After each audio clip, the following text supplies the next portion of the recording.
Robin avec celle de Chopper qui se rapproche un peu plus, mais celle-ci est tout autant tragique. Bon, alors, sur ces 2 derniers chapitres, on a un point de vue donc assez général du roi concernant l'histoire, et aussi les gnomes, mais on va y revenir. Alors, Luffy, apparemment, a rencontré Rebecca, qui serait la fille du petit soldat, qui se révèle être le fils de l'ancien roi, qui s'est fait niquer et pris sa place par Doflamingo, qui l'a manipulé pour que celui-ci apparaisse devant son peuple comme étant un putain de traître qui veut tout l'argent. Vous voyez à quel point c'est bien recherché. Non, enfin, je suis pas sarcastique. Voilà, le fait que le roi d'ailleurs se retourne contre son propre peuple est une image assez horrifiante, si on se met du point de vue du roi, qui apparemment est un roi vraiment aimant, il pense à son peuple, le mec, au lieu de faire la guerre, voilà, il préfère plutôt aller dans la manière pacifique proposée par le méchant, ce qui est d'ailleurs une erreur en soi. Il faut jamais aller dans l'erreur pacifique proposée par le méchant parce que vous vous retrouverez toujours baisé. À des moments donnés, la violence peut arranger certaines situations. Je dis pas, peut-être pas totalement l'arranger, mais en tout cas arranger une partie d'entre elles. Bon. Alors, le petit soldat, donc, ayant avoué qu'il était le père de Rebecca, se montre d'une certaine manière assez protecteur et un peu, cette attitude est un peu en contradiction avec l'image qu'on a des autres jouets. Bon, la plupart des jouets se sont rendus compte qu'ils ne sont plus vraiment des jouets, qu'ils ne, en quelque sorte, n'avouent pas à leur ancienne famille qu'ils sont vraiment, pour des raisons qui les regardent, ou je sais pas, peut-être qu'ils ont peur de se faire, en tout cas, capturer par le royaume et se faire exploser, enfin, ou disparaître totalement, ils préfèrent rester là en tant que jouets et vivre aux côtés de leur famille, que plutôt vivre dans le danger, voilà. Et en même temps, on voit bien que leur propre famille, en général, se sont retournés contre eux et ont une mauvaise image d'eux et préfèrent le jouet qu'ils sont. Voilà pourquoi peut-être le petit soldat n'a peut-être pas dit à Rebecca qui il était vraiment. On peut d'ailleurs se demander ce que pense le roi Riku concernant son propre fils d'ailleurs. Est-ce qu'il s'inquiète un peu de lui, enfin voilà. Bon, en même temps, il était coincé en même temps dans le bordel où il était, dans les sous-caves, dans les gouffres, dans les oubliettes. Donc voilà, on peut peut-être l'excuser sur ce point. Bon alors, une image aussi, c'est que ce pays, comme l'avait souligné Luffy, se rapproche beaucoup du Great Terminal, c'est-à-dire dans le pays natal, enfin le village natal, enfin la ville natale de Luffy. Dressrosa ressemble à s'y méprendre à cet endroit-là, et d'une certaine manière, c'est assez logique, vu que Doflamingo et sa famille ont une origine proche des Tenryubito, alors que, enfin, les Great Terminal est un peu le bordel où se retrouvaient tous ceux qui n'étaient pas nobles, enfin, tous ceux qui allaient à l'encontre de la politique du pays. Donc, voilà, c'est-à-dire mettre la poubelle et les ordures dans un grand coin pour que le pays en lui-même semble bien attractif et génial. Et de cette manière, ces 2 pays se ressemblent. Et d'ailleurs, je pense que ça donne une certaine motivation peut-être à Luffy de se sentir proche de l'histoire de ce pays et peut-être changer le cours de l'histoire. Enfin, en tout cas, le cours de l'histoire de ce pays-là est dégager la famille Doflamingo.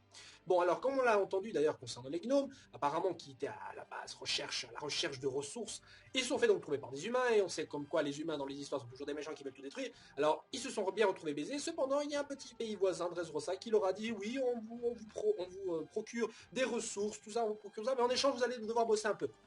Et ça a duré pendant des putains de centaines d'années. Alors, évidemment, on n'a aucun indice sur ce qui s'est passé durant le siècle perdu qui est un peu la base de ce que recherche Robin. D'ailleurs, c'est pas un hasard que Robin soit là en train d'écouter cette histoire, parce que ça reviendra certainement par hasard. Mais le point sur lequel je veux vraiment appuyer, c'est à un moment donné, quand le vieux gnome, raconte l'histoire, il y a une petite image concernant donc la famille cruelle qui les avait foutus en esclavage, et on a une sorte d'image en noir, enfin, qui était censée la représenter, et si vous regardez bien, cette image de profil ressemble à 100% à Barbe Noire.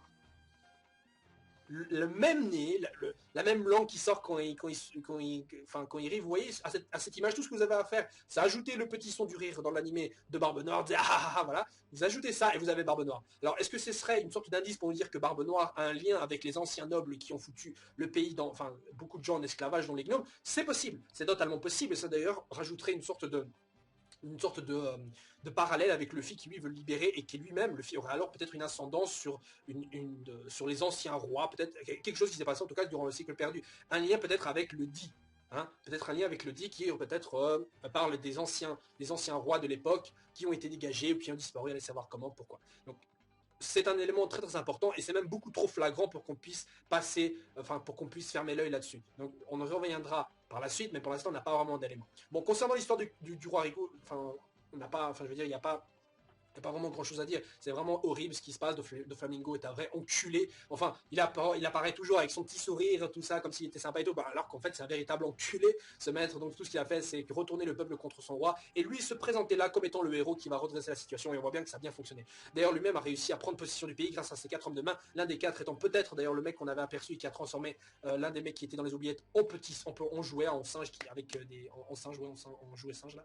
Donc c'est peut-être l'un d'entre eux, je ne sais pas lequel il correspond, trèfle, pique ou carreau, je ne sais pas. Le cœur étant, je crois, Law, je crois que Law était l'ancien, celui qui représentait le cœur. Vous voyez, quand il y avait les 4 trônes, je ne sais pas exactement, il faut voir un peu, il y avait Adamant, Diamanté, machin. Bon, on verra certainement ça par la suite, et j'attends vraiment les combats qui commencent, parce que là, on met en place l'histoire, la tragédie, les personnages, mais pour l'instant, pour l'instant, l'histoire n'est pas vraiment excitante à ce moment-là. Elle est intéressante, mais je la trouve, il manque le piquant, vous voyez, il manque le piquant, qui avait par exemple, enfin, qui semblait y avoir lorsqu'il y avait Fujitora qui était apparu, mais bon, là, on retombe encore un peu dans c'est les moments que je déteste dans One Piece, c'est les moments où on t'explique un peu l'histoire. Je sais que c'est nécessaire, je sais que c'est important, je sais que c'est intéressant, mais dans un shonen parfois, euh, dans un shonen parfois, au-delà du fait qu'on veut une histoire cohérente, on veut aussi de la fight. Sinon on ne dirait pas des shonen, on dirait aussi des seinen.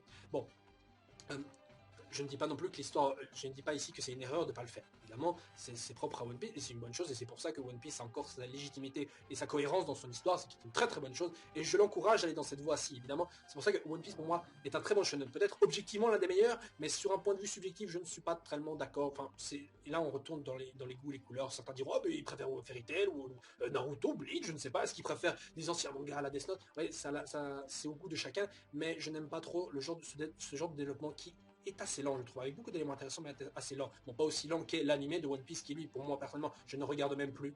Je ne regarde même plus l'animé de One Piece. Même si, bon, il y a des petits passages sympathiques, mais ça va tellement lentement qu'on se demande vraiment qu'est-ce qu'ils vont faire quand l'arc sera terminé. Parce qu'il n'y a vraiment aucune avancée vis-à-vis du manga. Bon, alors après qu'on ait donc une explication claire sur ce qui s'est passé dans le pays, on peut maintenant se demander ce qui va se passer au niveau du peuple. C'est-à-dire, il faut que quelque chose dise au peuple, fasse rendre compte, que le peuple se rende compte que Doflamingo, c'est un enculé. C'est vrai que pour eux, le Flamingo, c'est un peu le roi, le pays est en richesse, passion, c'est le flamenco, tout va bien. Mais il faut en même temps que le pays se rende compte que le roi est un enculé. Pour comment et pourquoi, ça je ne sais pas, on le verra certainement. Peut-être que les Mugiwara vont alors créer un plan similaire à celui qu'a utilisé Doflamingo pour éjecter Riku. On verra ça par la suite. Peut-être, j'espère bien, ce sera un bon coup bien sadique contre ce putain de flamant rose qui me fait chier d'ailleurs depuis un moment, même si il a un charisme de malade mental. Bref, sur ce, je vous souhaite une agréable journée. On se retrouve la semaine prochaine pour le prochain chapitre qui, j'espère, lui, nous offrira des moments bien intenses, bien excitants, en se disant putain de merde, la suite, je la veux maintenant. Parce que, personnellement, je veux la suite maintenant, mais je ne suis pas vraiment excité à l'idée de la voir. Enfin, pas plus que si je l'avais pas du tout. Bref, sur ce, ciao ciao. Bye. Ziou.